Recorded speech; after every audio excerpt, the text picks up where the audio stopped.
ఈరోజు బైబిల్ మాట. అంత్యదినములలో అపాయకరమైన కాలములు వచ్చునని తెలుసుకొనుము. ఎలాగనగా మనుషులు స్వార్థప్రియులు, ధనాపేక్షకులు, బింకములాడువారు, అహంకారులు, దూషకులు, తల్లిదండ్రులకు అవిధేయులు, కృతజ్ఞత లేనివారు, అపవిత్రులు,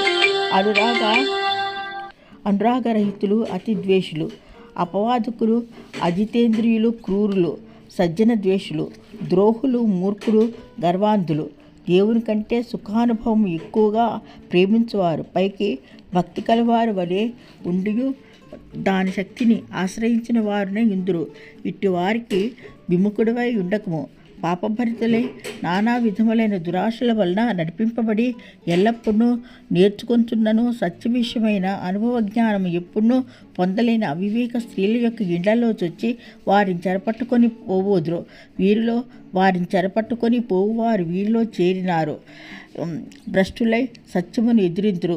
మనసుకు చెడిన మనసు కలవారై విశ్వాస విషయంలో భ్రష్టులగుదురు. అయినను వీరి అవేకం ఎలాగో తేటపడను, అలాగే వీరి అవేకం ఎలాగో తేటపడను, అలాగే వీరిది కూడా అందరికీ తేటపడను.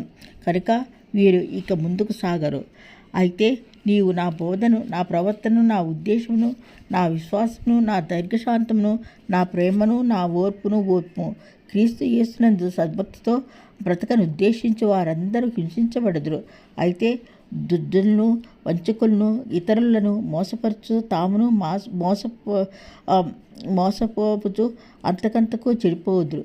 క్రీస్తు యేసునందువలసిన విశ్వాసము ద్వారా రక్షణార్థమైన జ్ఞానము నీకు కలిగియుటకు శక్తిగల పరిశుద్ధ లేఖనములను బాల్యము నుండి నీవెరుగుదు కనుక నీవు నేర్చుకొని రూఢి అని తెలుసుకొన్నవి ఎవరి వలన నేర్చుకుంటువో ఆ సంగతి తెలుసుకొని వాటి యందు నిలకడగా ఉండము. దైవజనుడు సన్నుద్ధుడై ప్రతి సత్కార్యమునకు పూర్ణముగా సిద్ధపడి ఉండినట్లు దైవావేశం వలన కలిగిన ప్రతి లేఖనము ఉపదేశించుటకును, ఖండించుటకును, తప్పు దిద్దుటకును, నీతి యందు శిక్ష చేయుటకును ప్రయోజనకరమై ఉన్నది. ఆమెన్. 2 తిమోతి 3వ అధ్యాయము కొన్ని వచనములు.